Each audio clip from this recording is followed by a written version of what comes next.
Bon, Patrice, qu'avez-vous trouvé? Eh bien, j'ai une question à vous poser. Quoi de plus moche qu'un chantier? 2 chantiers. Ouais, je suis un peu d'accord avec vous. Et pourtant, la Cité de l'Architecture et du Patrimoine propose une exposition sur l'art du chantier, du 16 au 21e siècle.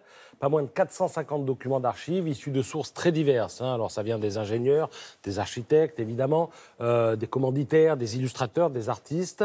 Et regardez, il y a notamment ce document, cette photo prise en 1914, signée Eugène de Salignac. Vous avez sur le Brooklyn Bridge, donc à New York, des hommes qui ressemblent à des araignées pris dans une toile. Mais en fait, ce sont les peintres qui sont suspendus au câble. Magnifique photo.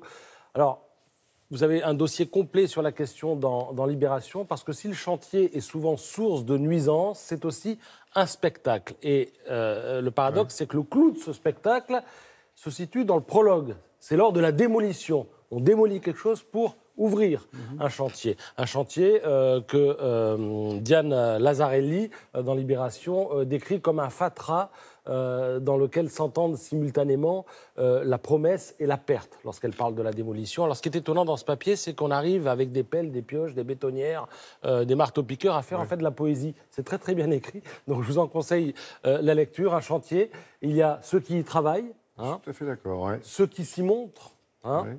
et puis ceux qui observent. Regardez la photo en bas à droite. Elle a été prise en 1979. C'était lors de la construction du Forum des Halles. C'est un Voilà. feuilleton, un chantier. Enfin, moi, j'ai suivi celui de la scène musicale à Boulogne-Billancourt sur cette île. C'était assez impressionnant. On voit les Le choses nombre de évoluer grues, petit à absolument, petit. les lumières. Ouais, bon, bref. Et un pardon. jour, ça arrive. Voilà. Et le paradoxe, encore une fois, le clou, c'est le début, finalement. Dim, dame, dom. Ça rappellera à certaines, voire certains d'entre nous, une vieille émission de Isabelle, télévision. Ah. Déjà, Ça l'a inspiré. Dim Dam Dom, mais c'est aussi le titre d'un nouveau magazine. Alors, c'est la famille Ideat. Je vous parle de temps en temps de Ideat, magazine de déco. Eh bien là, vous avez la même équipe, le même style, la même maquette, la même qualité, j'allais dire, mais c'est plus centré sur les femmes, la mode, la déco, leurs initiatives et la culture aussi.